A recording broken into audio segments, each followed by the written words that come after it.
Tom Cruise. He's the last action hero we have left. We cannot replace him. Welcome to Agents of S.C.R.E.E.N.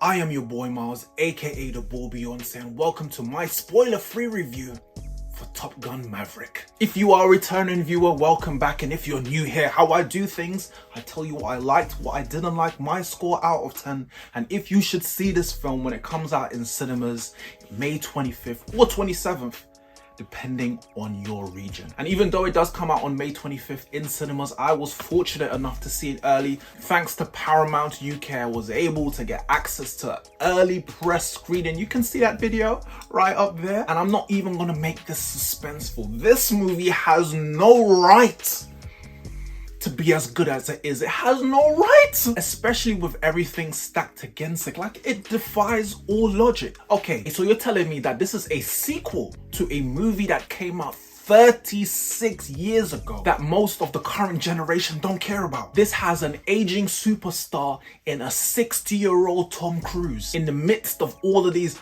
unnecessary reboots, remakes, and sequels. A movie that was originally supposed to come out in 2019 got pushed back to 2020, got pushed back again for a variety of reasons to 2020 now. You're telling me that movie is not only a good movie, but one of the best movies to come out this year? You must be bluffing. With everything stacked against it, one could call it a Mission Impossible. That said, things that I liked. Tom Cruise. He's the last action hero we have left. We cannot replace him. We cannot replace him. When he goes, we're gonna miss him. We cannot replace him. We cannot.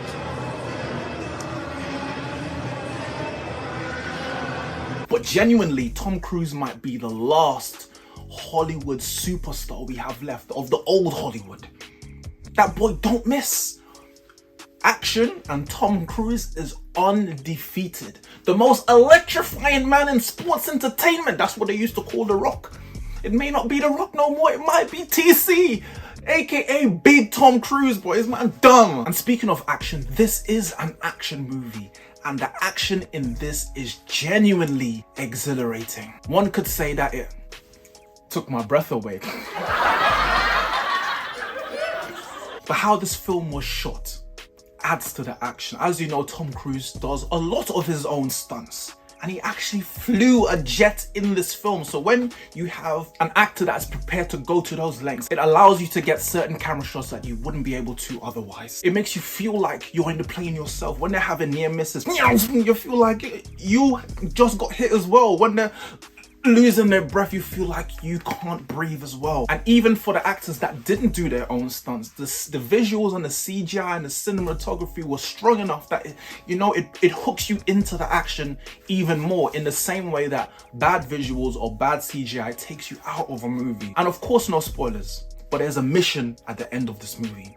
And throughout the entire film, they build up and tease and build up to this mission. And despite them building, and you know it's coming, despite that jumping Jehoshaphat is a good scene. My goodness, it raises the bar for action, the spectacle. It was just everything, man. I was just looking up at the screen and being like, this is cinema, this is cinema. When I watch films, sometimes I think to myself, like, am I being harsh on these films when I give these scores? But then you see a movie like this and I'd be like, no, I was justified in everything that I said, because you get something like this. And even during the pandemic, they were worried about the survival of cinemas. Films like this are the reasons why cinemas have to stay open forever and ever. And this adds to the legacy of Top Gun, which is like a very, very 80s movie. So it wouldn't necessarily translate to the modern day, but they take some of that 80s cheese, the right amount, and sprinkle it on this. It had the right amount of cheese. Adds to the legacy for the character of Maverick, and adds to the legacy of the movie without disrespecting the protagonist. Like, there's a really common trend nowadays that when they bring back old characters and they try to introduce new ones, they try to introduce them, male and female, by disrespecting the old legacy characters, and that's so unnecessary, and they don't do that here, which I love them for. And if you're a fan of the original Top Gun, it does scratch your chin like a little puppy, like, oh, you're a fan of Top Gun, here, have this treat. You love Top Gun, don't you, boy? Have another treat. So there are those member berries,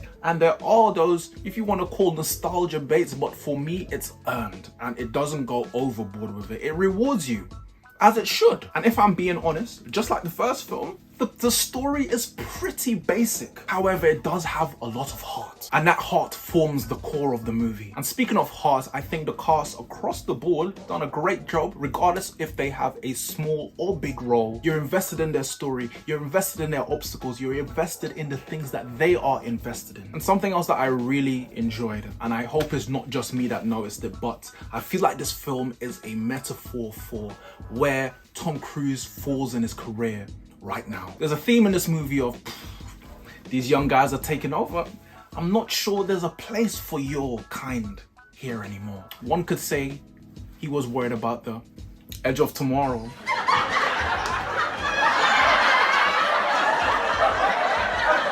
These new jets, they're lighter, they're faster, they're more modern than you, more futuristic. There's no place for you here anymore. So I feel like that whole thing is a metaphor for Tom Cruise's place in Hollywood. Like, he's 60 years old, like, you got all these new action guys in the scene, and it's inevitable that the day will come that you will get replaced. But this movie goes to show you that that day is not today, and it goes to show you that we cannot replace him, bro. He's literally the last one left, fam. He's flying the flag on his own. He's doing all his own fucking stunts. We don't deserve him. We don't fucking deserve. And I hate to be that guy, but I'm trying to be as objective as possible. But if I had to critique anything at all, I would say it had a similar problem to the original Top Gun, as in terms of like the antagonists are just random faceless foreign baddies. And of course, with movies of this kind, you're gonna have a certain element of America, yeah, going around a certain motherfucking. You're gonna have that type of element. You're gonna have a certain vibe of that about it. And it might be just me, but in a certain climactic event, I felt something was a little bit predictable, but that might just be me. I watch a lot of movies, so I tend to identify certain signs really quickly. That might just be me though. But forget all that anyway. The bottom line is, I absolutely adored this movie. And you should absolutely see it, and see it in the biggest possible screen possible. I give Top Gun Maverick an 8.5 out of 10. And this movie doesn't necessarily make me want a Top Gun 3. I think that is unnecessary. But it makes me most definitely excited for the next Mission Impossible film. Bring it to me. But once you've seen Top Gun Maverick, come back and let me know what you thought of it. Or let me know if you're going to watch it when it comes out in cinemas. But I hope you enjoyed the review, and I hope you enjoyed the movie as much as I did. I am your boy Miles. If you enjoy the content, make sure you like, share and subscribe. It helps a lot with the algorithm and with my channel growth, etc, etc. But until next time, be well, stay safe, and I'll see you on the highway to the danger zone, highway to the danger zone.